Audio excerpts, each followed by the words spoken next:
hari orang tua, tapi saya menitik beratkannya kepada kepala keluarga dan anggota rumah tangga. Bagi saya, minggu seperti ini adalah minggu mengingatkan Hari Keluarga Internasional. Hari Keluarga Internasional itu diperingati setiap tanggal 15 Mei.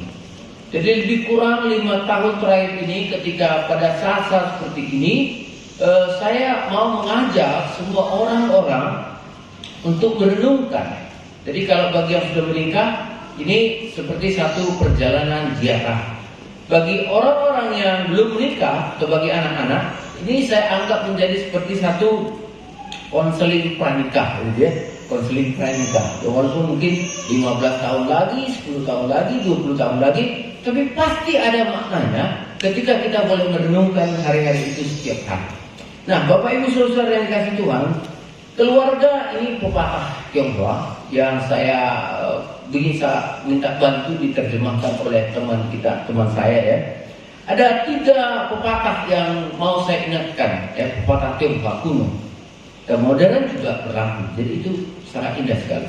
Yang pertama dikatakan, keluarga yang sehat adalah keluarga yang setia. Yang kedua, sehat keluarga, kuat negara. Sehat keluarga, kuat negara. Lalu yang ketiga, kemajuan negara bukti kesejahteraan keluarga.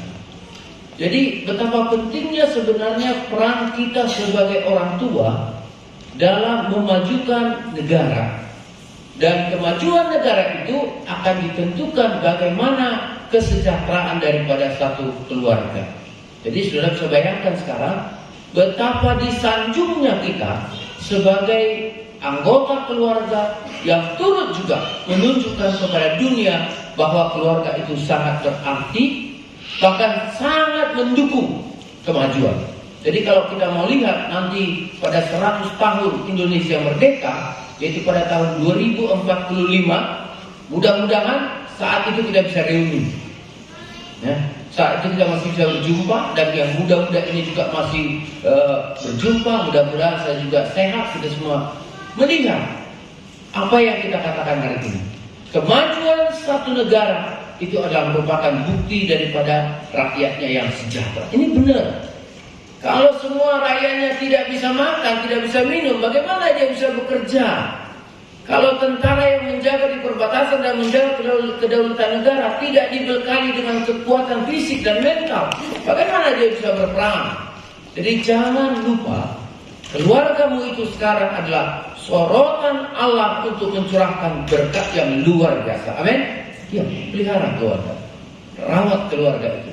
Mungkin nanti waktu-waktu berikutnya ada akan pencerahan bagaimana untuk menjadi keluarga yang baik. Saudara-saudara yang dikasihi oleh Tuhan Yesus, tapi yang mirisnya di tengah-tengah perlunya keluarga itu kuat, yang mirisnya saudara-saudara, saya mendapat laporan dari media massa dan juga dari PBB melalui media massa. Dia katakan begini, dalam tahun 2022 yang lalu, walaupun masa Covid, itu ada 25.000 kasus kekerasan. Ya, kekerasan terhadap perempuan dan kekerasan terhadap anak. 25.000. Sudah bisa bayangkan banyaknya itu. Dan provinsi kita termasuk juga 5 besar yang mengalami hal yang seperti ini. Lalu yang satunya lagi saya data juga itu, bahwa sampai dengan tahun 2021 itu ada 450.000 kasus perceraian. Dan kemudian tahun 2022 ya, tahun 2022 ada 2020 ada 291.000 kasus perceraian.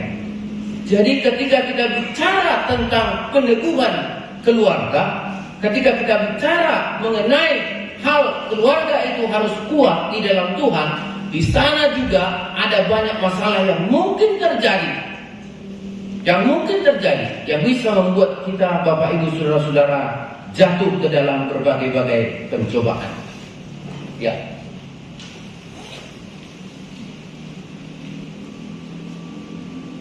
Mari kita baca firman Tuhan ini secara bersama-sama. Kita mulai 3 Ya.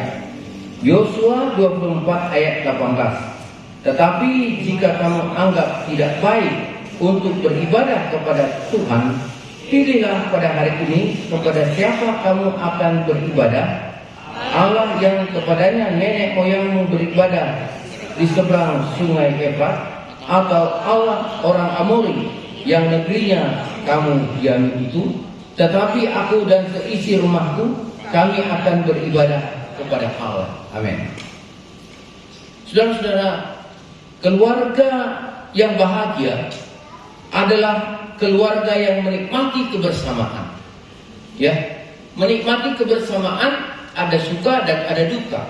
Tidak semua hari-hari yang kita alami penuh dengan kemujuran, betul? Tidak semua hari-hari yang kita alami penuh dengan kesusahan. Tapi memang lebih banyak energi, lebih banyak pikiran yang tersita oleh karena kesusahan 1 menit daripada sukacita 1 hari.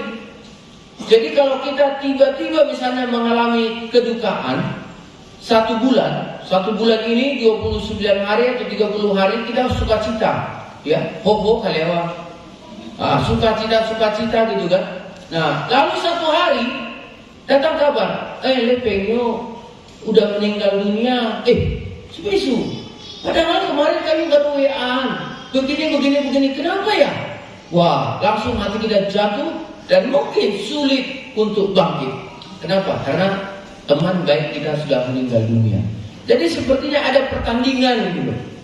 Ada pertandingan kesedihan yang mengakibatkan kedukaan dan sukacita yang dirampas. Nah, di sini kita perlu hati-hati. Jika kamu kebanyakan merenungkan kesedihan dan kesusahan, maka waktu berikutnya kesusahan kemungkinan besar akan menguasai pikiranmu. Tidak. Jika kamu juga merenungkan kesusahan dan segera bangkit daripadanya untuk kembali merasakan sukacita dan bersyukur kepada Tuhan atas nikmat yang diberikan kepadamu, maka ke depan akan lebih luas sukacita dan kebahagiaan yang akan mendatangimu. Dan kalau ada penderitaan, kesukaan itu, sukacita itu akan menjadi sumber atau suplemen yang kuat dalam dirimu. Jadi artinya pepatah orang Jepang juga katakan begini, kalau dia jatuh 6 kali, dia akan bangkit 7 kali. Ya. Kalau dia jatuh 6 kali, dia akan bangkit 7 kali. Yang susahnya adalah 6 kali bangkit, susah bangkit ke 7 kali. Ini harus kita renungkan. Dasarnya pembentukan mental dan spiritual itu adalah keluarga. Sumber utamanya adalah orang tua. Jadi saudara bisa melihat juga, saya bicara keluarga, kita langsung melihatnya ada orang tua yang mengarahkan, yang melindungi kita di dalam keluarga tersebut. Nah, setiap keluarga memiliki kebiasaan yang berbeda-beda dalam menanggapi sesuatu, dalam menafsirkan sesuatu. Setiap keluarga berbeda. Ya, misalnya hari ini saya berkhotbah, lalu saya kumpulkan 3 keluarga di depan. Mereka bisa saja mengambil satu bagian dari bagian ini, satu bagian dari bagian ini, dan satu bagian dari bagian yang satu. Sama seperti seorang pendeta yang akhirnya berhasil membuat pasangan yang puluhan tahun dalam kedukaan, puluhan tahun menerima akar pahit, dan akhirnya mereka datang kepada pendeta. Rencananya pendeta ini akan mendoakan mereka atas perceraian mereka, karena besok akan pergi ke pengadilan untuk menerima keputusan pengadilan yang mereka reka-reka adalah memutuskan perceraian. Tapi dia pergi ke rumah pendeta ini, minta doa supaya masing-masing dikuatkan. Lalu pendeta ini bawa mereka ke depan satu akuarium. Satu duduk di sebelah kiri, satu duduk di sebelah kanan. Lalu suruh lihat akuarium. Lalu pendeta bilang, warna mana yang dominan? Cabo bilang, warna merah jambu, pink. Lalu yang laki-laki bilang, bapak, warna coklat atau marron. Oh ya, coklat atau marron. Ini pink. Oh iya ya, dekat sih, sama-sama ada merah. Satu merah jambu, satu merah tua, kata gitu kan. Tapi sebenarnya yang mana? Berdebat mereka. Suami bilang, itulah kau memang keras kepala. Aku bilang warnanya begini. Istrinya bilang, aku bilang warnanya begini. Aku bilang warnanya saudara. Jangan bertengkar ya. Sekarang kita doa, Tuhan berkati mereka supaya bisa melihat warna yang sebenarnya. Amin. Pendeta dulu, ganti tempat dulu. AI, pindah kembali. Aceh, pindah. Tanya yang satu lagi. Warna apa? Terdiam. Warna apa? Ibu lihat warna apa? Seperti yang dibilang suami saya tadi. Suami bilang, seperti yang dibilang istri saya tadi. Oh iya. Jadi memang kalau ada masalah, kita bisa memandangnya dari cara yang berbeda. Ini tadi melihat dominan ke arah maron atau ke arah coklat, karena memang warna lampu di daerah itu lebih terang. Karena lampu ikan itu kan lampu akuarium warna-warni ya.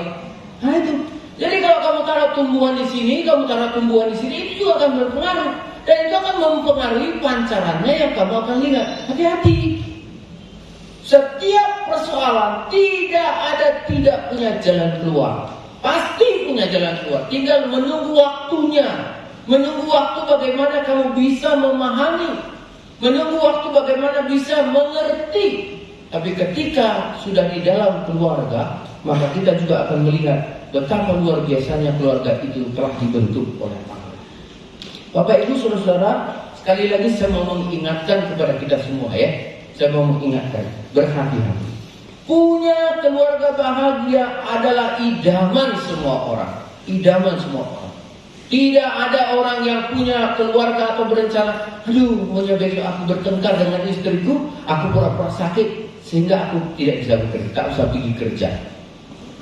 Atau, inilah suami ini, aku tidur aja besok satu harian, supaya dia tahan dan lapar. Gawat ya, kapok ya. Wah, mungkin banyak lagi. Tapi justru saya mau katakan terus terang, tidak ada keluarga yang mau keluarganya ribut, tidak ada yang mau keluarganya kacau, tidak ada mau keluarga yang hidup keluarganya longsor. Semuanya mau maju, semuanya mau berkembang. Maka mereka dukung satu keluarga itu, sehingga kita tahu ada satu persekutuan dalam keluarga kita. Nah ini ya, jadi tentu saja karena bagi pasangan suami istri ya, pasangan suami istri mereka merindukan satu kedamaian, apalagi kalau sudah ada anak ya, apalagi kalau sudah ada anak. Dan kalau dia belum punya anak pun dia berusaha juga untuk mencari anak angkat, anak asuh, supaya apa? Supaya ada emosi yang dibagikan, supaya ada sesuatu yang di-share, sehingga kehidupannya mempunyai kehidupan yang penuh dengan kasih. Nah inilah sosial. Nah, kita bisa melihat dalam kehidupan sehari-hari ya, bahwa keluarga itu ya, keluarga itu bagaimana kita bisa menjadi orang tua dalam kekristenan itu harus ada peresmiannya dulu, peneguhannya dulu. Dalam tradisi ini memang satu hal yang tertutup dan itu akan disingkapkan. Itu simbolnya. Pada mulanya wajah perempuan itu ditutup, namun dia bisa melihat jalan. Masa sekarang ini baru rupanya Bapak Ibu, wanita yang pakai baju slayer itu ditutup bajunya, pakai tutup mukanya tipis. Kalau pada zaman dulu, ya dalam tradisi kita, itu orang yang pakai itu ditutup begitu loh. Ya, mungkin karena di pertunangan atau apa, kan dulu pacaran itu sangat tabu. Tidak seperti sekarang. Belum jadian kan seperti suami istri. Lihat tuh orang jalan di mall. Saya pikir mereka belum berkata nikah. Rupanya minggu depannya ada undangan pernikahan mereka. Coba sudah bayangkan. Dulu tidak bisa begini. Dulu mau begitu kaku. Karena belum ada handphone, belum ada selfie gitu ya. Tapi sekarang wah, memang sudah sangat modern. Tapi ingat, normanya harus tetap dijaga. Itu rahasianya. Betapa sukacitanya seorang laki-laki itu ketika dia sudah berdeman melihat calon istrinya dan akhirnya ya intip pelan-pelan dia buka. Nah itulah dalam kekristenan kita dikatakan Allah menciptakan manusia itu untuk berpasang-pasangan. Dari dua menjadi satu, sudah bisa bayangkan. Satu orangnya yang keras, satu orangnya yang lembut, lalu jumpa dalam satu keluarga, mereka bisa membina hubungan keluarga, mereka bisa berhasil, mereka bisa saling mengenal. Ini sesuatu yang luar biasa menurut saya. Ketika saya menjadi satu pribadi, saya mengenal diri saya. Ketika Semu menjadi satu pribadi, dia mengenal dirinya. Tapi ketika kami dipersatukan, maka yang kami ingat bukan lagi dia dan saya, tapi kita. Dan sudah juga begitu. Ya. Dan baru 1 minggu diberkati pernikahannya, pernah ada orang telepon saya katanya begini, "Boksu, aku menyesal mengenal suamiku ini. Kenapa? Ternyata dia ngorok," katanya. Wabekuna, sih kok ya boksu, selepas wabekuna.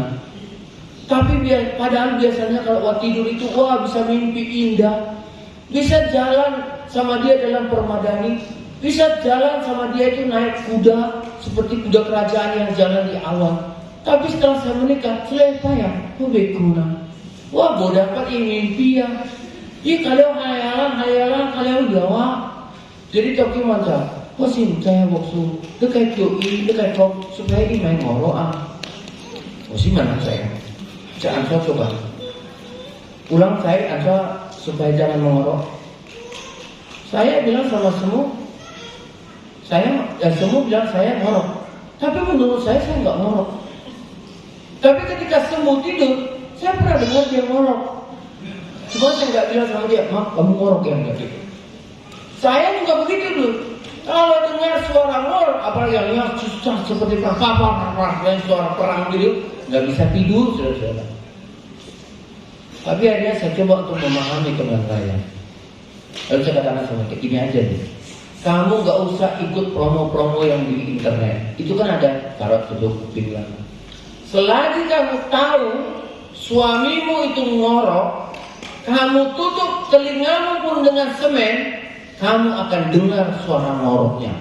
Maksud dari mana maksud? Sih saya mungkin dari lepori-pori jeep punya. Ya, selagi otak kita lengketkan ke capcay, walaupun kita makan pecel, rasanya capcay yang di depan mata kita. Sudah kita rasa, rupanya ada bau kencurnya. Capcay mana kencur itu? Coba, aduh. Jadi mengarahkan pikiran ini juga harus kita kuasai. Sebagai satu keluarga, mengarahkan pikiran itu perlu. Supaya apa? Supaya tercipta tujuan keluarga itu yang sudah saling mengenal. Dan yang luar biasanya lagi, ketika kita mendengarkan acara pernikahan, dikatakan di sana bahwa pernikahan itu ada inisiatif Allah. Allah lah yang mempertemukan dua menjadi satu. Makanya itu menjadi mungkin. Kalau bukan Allah yang mempertemukan kita menjadi satu, maka di sana kemungkinan itu akan menjadi hal-hal yang negatif. Tapi puji Tuhan, karena Tuhan yang memberikan kita menjadi satu kekuatan, menjadikan kita menjadi satu keluarga yang baik. Saudara-saudara, ini saya belum pernah kesini kan. Kalau ke Yerusalem, saya sudah pernah dapat bingkisan dari ibu kepala sekolah waktu di Meton. Dia sengaja khusus belikan untuk saya satu gambar Yerusalem itu. Jadi saya sudah pernah dapat bingkisan dari Yerusalem. Saudara-saudara mungkin sudah pernah. Ada juga yang sudah pernah minum anggur Yerusalem. Tapi nanti kalau ada yang pergi ke Yerusalem, saya titip satu hal, bahwa kalau untuk saya roti tak beragi yang dari Yerusalem. Kalau ada yang pergi, mudah-mudahan dari antara saudara-saudara ada yang nabung, ada yang segera pergi. Dan saya pun pengen juga, ada kok orang yang ke Yerusalem naik sepeda roda.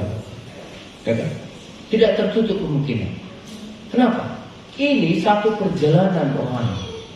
Orang menjalani tembok Cina ini, itu sambil mengingat betapa pentingnya pertahanan. Ya. Betapa pentingnya ikatan itu harus dipegang.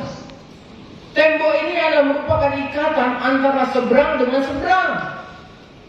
Yang dari seberang tidak boleh masuk kemari. Kalau kamu masuk kemari, itu berarti sudah pemberontakan. Kami siap untuk menantang Anda. Itulah arti daripada pernikahan ini. Tidak ada yang boleh mengganggu keluarga kita. Sebagai orang tua kita bertanggung jawab bahwa keluarga yang kita miliki ini adalah keluarga yang utuh, keluarga yang kuat, terlebih lagi keluarga yang dibentuk oleh Tuhan. Sehingga semua tantangan kita hadapi secara bersama-sama. Saudara, saya mau katakan saya salut. Sejak saya mulai mengenal budaya Tionghoa, saya punya hal yang mengejutkan. Karena di Pematang Siantar itu saya ada 11 tahun guru di sekolah metodis Pematang Siantar. Dalam proses 11 tahun itu saya punya banyak murid, ribuan murid. Dan terakhir 6 tahun terakhir saya mulai dari TK, SD, SMP sampai SMA menjadi CERPI, pembina kerohanian, menangani bagian kebaktian daripada siswa-siswa dan bagian konseling. Tidak pernah menghadapi seorang anak bermasalah lalu datang ke rumahnya. Sungguh, saya terkejut. Ini kira-kira tahun ketiga saya melayani dari 11 tahun yang saya layani di Indonesia. Apa yang membuat saya terkejut? Luar biasa keluarga itu. Suku Tionghoa, dalam rumah itu ada Kek, ada Teochew, ada Hokkien, ada orang Jawa, ada orang Karang, ada orang Batak. Satu keluarga itu. Dalam satu rumah ini, memang agak luas rumah itu. Satu lantai aja. Mereka juga ada usaha, ada peternakan, ada juga bengkel. Sudah tahu, di rumah itu berbagai-bagai ornamen dan juga alat-alat ibadah tersedia. Ada yang Konghucu, ada yang Buddha, ada yang Katolik, ada yang Protestan. Luar biasa. Aku Imlek mereka Imlek, tahun baru mereka tahun baru, hari raya mereka hari raya. Wah, luar biasa. Kalau kita mungkin satu keluarganya satu kali aja rayakan tahun baru, itu pun nggak buat kue. Kalau mereka 4 hari besar agama ada dalam satu rumah itu 4 kali tahun baru, 4 kali baju baru, 4 kali hari tahun baru. Karena biasanya sini kan tahun baru barang juga baru. Ini jarang loh. Atau mungkin kalau kita cari nggak ada yang seperti ini kerukunannya. Itu apa? Ikatan daripada tembok China itu. Simbol daripada persatuan, simbol daripada kekokohan. Kita harus bertahan dengan orang lain. Kalau ada orang yang masuk ke tempat kita, itu berarti mereka sudah sama dengan kita. Pengakuan. Dalam keluarga juga kita butuh pengakuan. Saya yakin di antara saudara-saudara ada yang punya keluarga orang Batak, orang Batak, tidak hanya semua orang Tionghoa. Ada juga yang suku Hokkien juga dengan suku yang lain dia tetap bersahabat, tidak masalah. Nah, itulah kekayaan, ikatan yang suci. Ikatan yang suci itu maksudnya menerima kamu apa adanya, bukan menerima kamu ada apanya. Beda kan? Menerima kamu apa adanya, bagaimanapun kamu saya bisa terima. Dan ingat, jangan lupa bagaimanapun saya silahkan terima. Kalau menerima ada apanya, berarti persahabatannya nanti karena materi. Alu kaya omai pengen holuna. Tanda lah, nanti kamu isap pula kekayaan saya. Nanti kamu sedot pula. Nah, ini. Tapi ikatan yang suci itu, ikatan yang kuat itu hanya mempersatukan mereka, walaupun kaya, walaupun miskin, walaupun sehat ataupun sakit, walaupun senang atau susah, tetap mereka alami. Ini satu misteri. Ya, kalau dengan orang lain mungkin kita bisa tinggalkan, tapi karena ini nilainya dalam keluarga, saya sebagai orang tua harus bertanggung jawab dengan keluarga saya. Mana mereka yang akan menjadi sumber pengharapan dalam keluarga itu. Nah, mungkin dari belakang bisa terlihat ya Bapak Ibu Saudara. Ini ada 3 bahagian ini. Satu bahagian untuk ayah, untuk istri. Satu bahagian untuk ayah, untuk suami. Satu bagian lagi untuk anak-anak. Dalam kitab Efesus dikatakan, hai istri tunduklah kepada suamimu seperti kepada Tuhan. Karena suami adalah kepala istri, sama seperti Kristus adalah kepala jemaat, dialah yang menyelamatkan tubuh. Jadi ada alasannya, bukan hanya sekedar tunduk. Ada pernah seorang suami istri lapor ke saya, "Koksu, suami saya begitu egois. Kalau saya di rumah itu selalu dapat khotbah." Loh, suamimu contoh atau boksu ucip suri? Siap. Jadi kok khotbah, Amira, dari mana dia dapat SK itu begini? Lalu dia bilang apa? "Kamu istri ya, baca Alkitab, Tuhan tunduk sama saya." Jadi maksudnya tunduk itu gimana le boksu?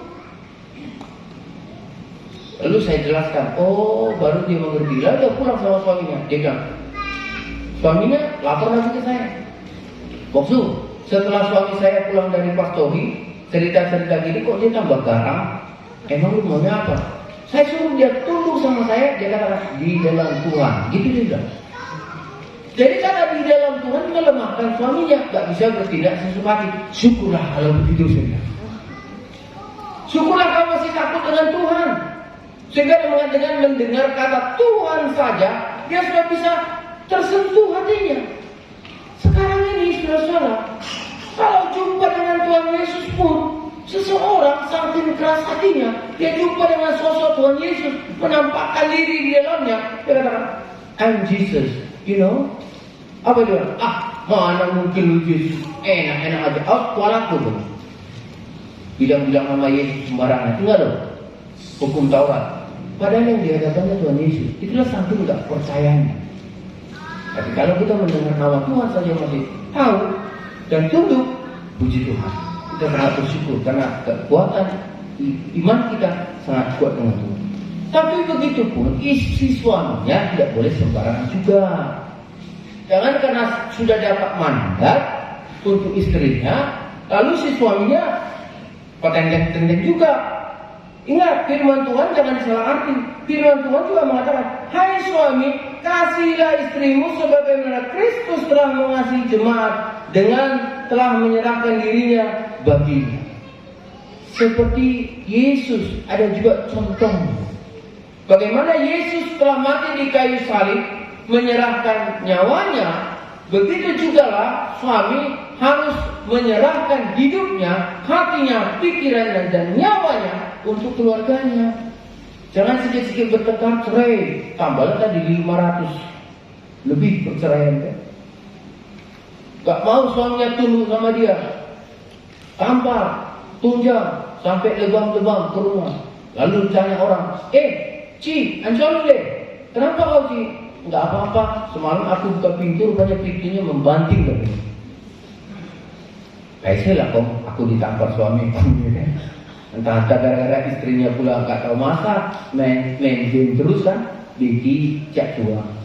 Lupa masak kan, main game terus main game. Ya. Nonton YouTube atau istrinya jadi YouTuber. Lupa masak, sering pakai GoFood, wah akhirnya gawat lah. Firman Tuhan itu mengingatkan, selalu ada batasnya, selalu ada temboknya. Jangan tabrak temboknya, kamu yang jatuh, kamu yang hancur. Lalu anak-anak juga begitu. Anak-anak adalah mahkota rumah tangga, mahkota keluarga. Ya, adik-adiknya mahkota keluarga. Apa kata firman Tuhan? Hai anak-anak, taatilah orang tuamu di dalam Tuhan, karena haruslah demikian. Harus demikian. Tidak boleh main selera sendiri. Ya, tidak boleh main selera sendiri. Semalam semu marah besar. Kalau diukur tensi suara, volume suaranya kira-kira 450 km/h. Kenapa? Tengah malam anaknya lapor, "Ma, aku pening kali." Taulah sudah selesai libur kan, sudah selesai ujian. Oh langsunglah naik tensi semua. Itulah kamu. Kau pula mulai dari libur sampai jam 2 masih main game. Dibilangin nggak boleh. Gini, handphonenya ditahan pun kau ambil lagi. Gini begini. Nah ini asal lambungnya. Tidak kan lambungnya ke arah kepalanya. Semalam jam 11.30 kami bawa lah keliling. Udahlah saya berjalan, tapi tambah semangat. Biar anakku juga sehat. Kita semangat juga. Walaupun jalannya nggak rata aja semua. Sampai ke sana apa katanya? Dek, hati-hati. Karena bapaknya sudah ada gejala, kamu harus hati-hati juga. Dia bilang, saya penyakit gula kena dari mama saya. Kamu juga hati-hati. Setiap penyakit apapun, mau kanker, mau apapun, semua yang namanya penyakit maupun penyakit bisul, itu ada faktor keturunan. Jadi jangan undang. Yalah, orang tua kita pernah bisulan. Kita nanti bisulan kenapa? Karena jorok, nggak pernah mandi, atau darah kotor, ya kan? Untung masih ada darsi. Ya, begitu juga. Ayahnya tensi tinggi, anaknya pun bisa tensi tinggi juga. Ayahnya penyakit gula, anaknya juga, mamanya juga, anaknya, putrinya juga. Jadi intinya apa? Semua sudah ada di hadapan kita. Tergantung bagaimana kita lah menjaga dan mewaspadai. Begitu juga dengan keluarga ini. Lalu mulai dari situ anak saya ini diam, ngomong. Biasanya mama ini, ini. Mulai dari situ diam. Kenapa? Dokter tadi pun sudah menasihati itu juga. Mudah-mudahan akan berubah dan itu akan menjadi kesaksian. Tapi hati-hati, itu kan bisa menjadi yang lebih dalam lagi. Dia pikir, enak kok. Nanti aku naik tensi, aku gemuk, asal nggak mau naik juga bapakku kok berubah. Nah, ini bahaya juga kan? Gitu. Nah ini. Jadi anak itu adalah mahkota keluarga. Tujuan daripada keluarga itu dibentuk supaya bisa merawat keluarga itu menjadi berkat bagi orang lain. Nah, Bapak Ibu Saudara yang dikasihi oleh Tuhan Yesus, di sinilah saya gambarkan seperti ada tungku. Ya, apa yang dikatakan tadi, suami, istri, anak saling mengasihi, tunduk di dalam Tuhan, itu saya gambarkan di sini seperti satu gambar tungku.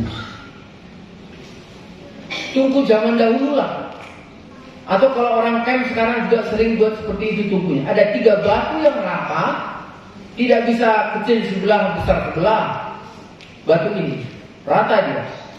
Lalu diletakkanlah di sana kuali atau tempat perebusan air. Stabil. Artinya apa? Kalau suami, istri, anak takut dan tinggal di dalam Tuhan, terima jaminan keluargamu akan sukses dan bahagia. Kalau suami, istri, anak takut akan Tuhan, terimalah jaminan bahwa kamu akan tinggal dan diam dalam sukacita dalam Tuhan. Amin. Inilah gambar kita. Inilah gambar kita. Maka tadi katakan, bersama keluargaku melayani Tuhan. Kamu melayani Tuhan, itu melayani suamimu juga. Kamu melayani Tuhan, itu melayani istrimu juga. Kamu melayani Tuhan, melayani anakmu juga. Suami, istri, anak saling melayani dalam rangkulan kasih yang begitu misteri di dalam Tuhan, yang dipersatukan Allah. Itu adalah merupakan satu jaminan bagi kita untuk menerima kebahagiaan dalam hidup. Selagi sama katakan, bahagia itu bukan karena kamu sehat. Bahagia itu juga ada dalam kamu ketika kamu sakit. Saya 3,5 tahun begini mengalami itu juga kebahagiaan. Justru dalam kondisi seperti itu harus semakin dipacu. Kalau dulu waktu sehat kita bisa lari 80, lari 90. Kalau sakit begini, usahakan lari 65. Kalau boleh lari 70. Kenapa?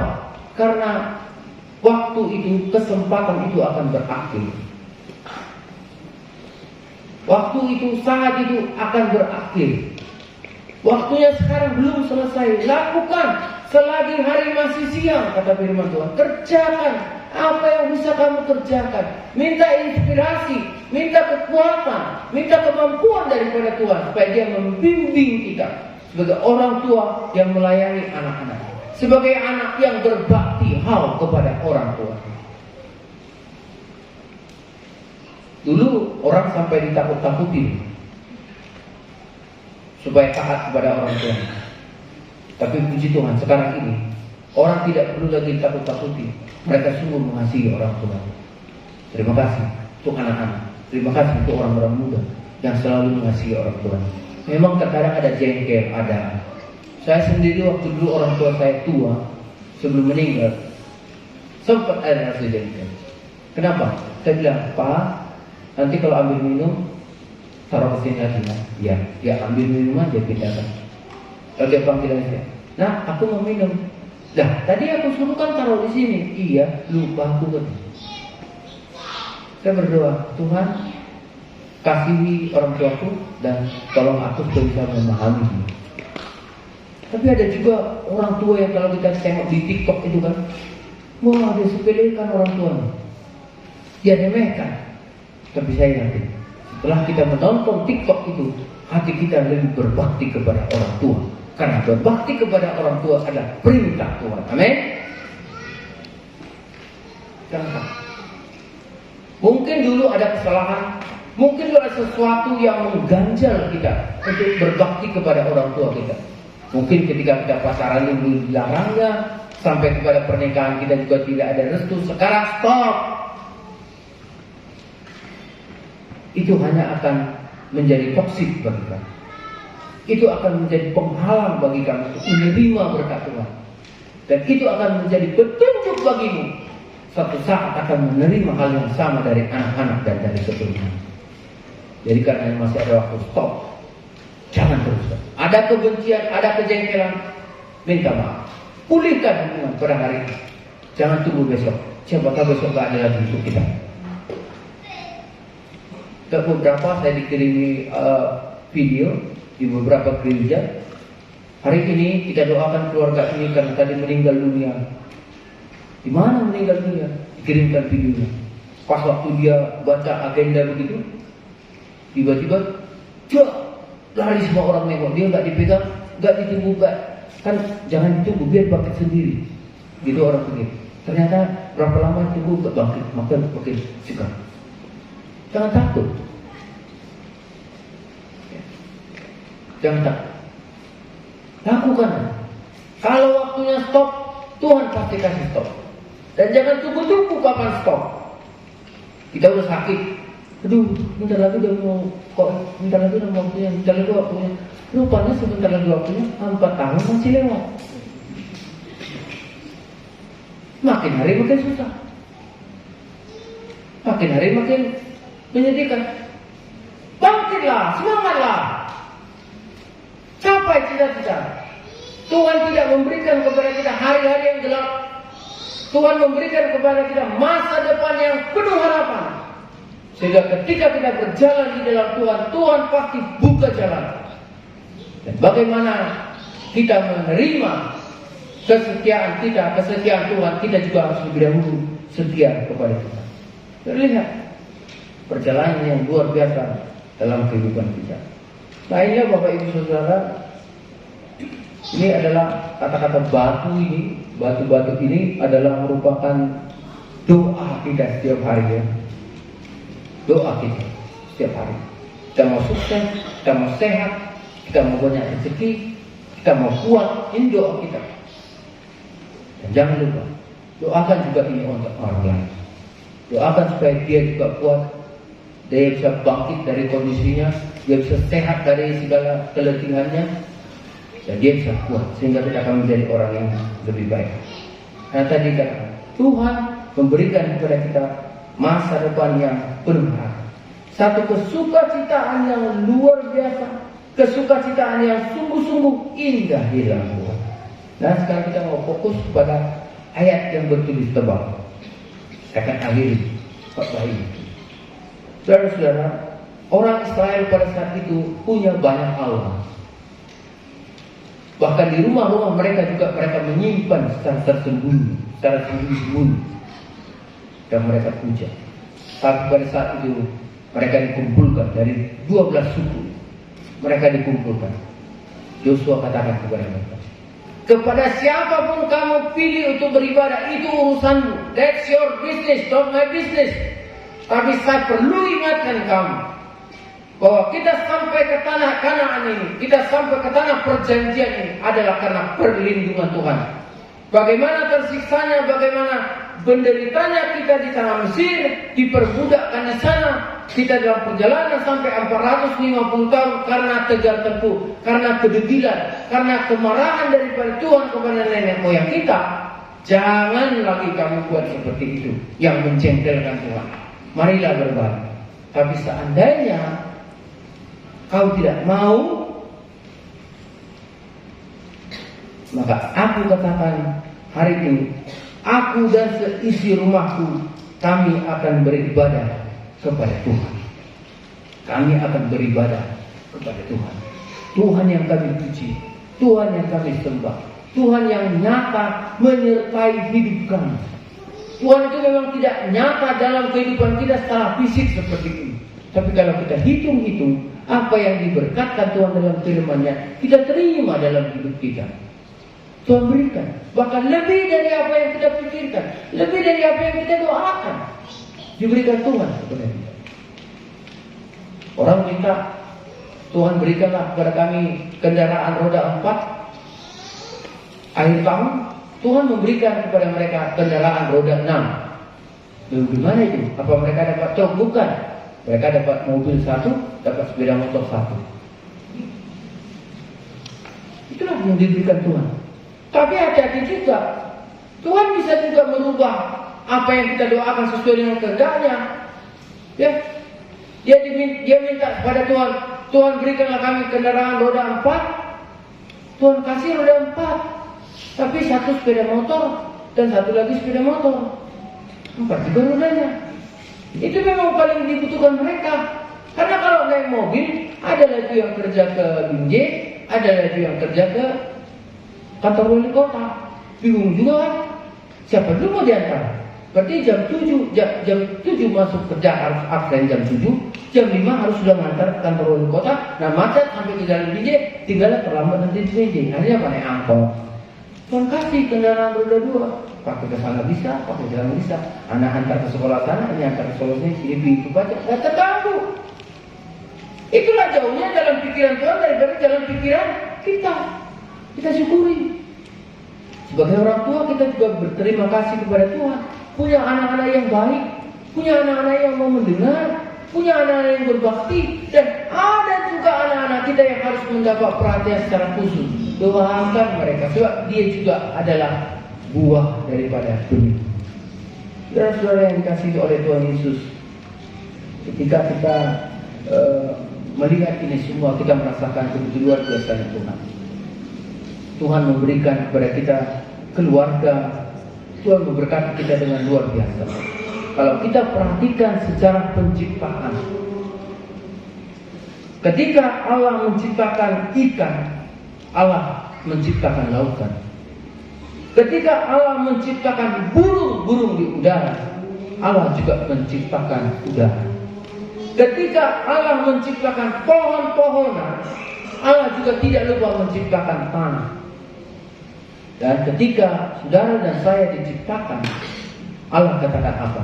Baiklah kita menciptakan manusia segambar dan serupa dengan kita. Artinya apa? Saudara sebagai orang tua, saudara sebagai suami, saudara sebagai istri, saudara sebagai anak, kita sebagai satu keluarga, Tuhan tahu di mana menempatkan kita. Saudara angkat ikan tadi dari air, saudara angkat ikan tadi dari laut, ikannya mati. Ya, tidak bisa dia hidup di udara. Ikan gabus bolehlah beberapa hari, tapi mati juga. Karena bukan itu dunianya. Sudah cabut pohon dari tanah, apa yang terjadi? Mati. Karena itu tidak kita. Sudah tembak burung dari udara, dia akan mati. Atau sudah tarik burung dari udara, masukkan ke ruang kedap udara, mati lemas. Karena bukan itu habitatnya, bukan itu dunianya. Saudara, saya mengingatkan, kalau saudara lari dari Allah, maka kamu akan mati juga. Setidaknya spiritualmu yang mati. Pengenalanmu akan Allah itu dari kerohanianmu. Sebagai orang tua, sebagai suami, istri, dan anak, keluarga, itu sumbernya datangnya daripada Allah. Nah, ketika kamu katakan, ya Tuhan, aku mendekat kepadamu, ya Tuhan, dampingilah aku, maka Tuhan katakan, aku turun tangan dalam kehidupanmu. Luar biasa. Tuhan turun tangan di dalam kehidupan saudara-saudara. Amin. Kita berdoa. Terima kasih Tuhan. Hari ini kami rindu ada pemulihan. Sebagai orang tua, kami sangat mengasihi, sangat menyayangi keluarga kami. Kami rindu Tuhan pulihkan keluarga kami. Hari ini juga Tuhan, hamba-Mu berdoa bagi saudara-saudari yang punya kepahitan, punya pengalaman yang kurang menyenangkan bersama dengan keluarga, punya pengalaman yang kurang menyenangkan sebagai orang tua. Hamba-Mu memohon kepada-Mu ya Tuhan, berikanlah waktu ini bagi kami untuk merenungkan betapa besarnya kasih-Mu, betapa luar biasanya Engkau yang telah menolong dan menciptakan kami, yang mempersatukan kami boleh menjadi satu keluarga yang luar biasa. Bagimu lah Tuhan segala pujian hidup kami ini, dan kiranya Tuhan yang menolong kami. Bapa, hamba-Mu berdoa bagi jemaat GMI Karmel ini. Tuhan berkati hamba-Mu semakin hari semakin melihat betapa luar biasanya Engkau, betapa luar biasanya Engkau bekerja di tengah-tengah kehidupan hamba Tuhan yang menjadi gembala di tempat ini, dan juga para majelis yang senantiasa berusaha untuk menyatukan hati, pikiran, dan pelayanan mereka untuk memajukan pertumbuhan iman daripada jemaat. Orang-orang tua yang ada di tempat ini, tambahkan umur dan kesehatan Bapa. Anak-anak muda yang ada di tempat ini, berkati mereka mendapat pekerjaan dan jodoh yang sesuai dengan kehendak Tuhan. Anak-anak kami yang sedang sekolah, yang mempunyai cita-cita yang maha besar, kami serahkan ke dalam tangan-Mu. Kami yakin akan firman-Mu, jaminan-Mu bahwa Tuhan akan memberikan hari yang cerah kepada kami, masa depan yang cemerlang, sehingga kami juga rindu supaya masa-masa itu ada dalam hidup kami. Berkati firman-Mu yang sebentar akan berhenti diberitakan, tetapi kuasanya akan terus merajalela kemana-mana, menjadikan kami menjadi berkat bagi orang lain. Terima kasih Bapa, dalam nama Yesus kami serahkan hidup kami. Haleluya. Amin.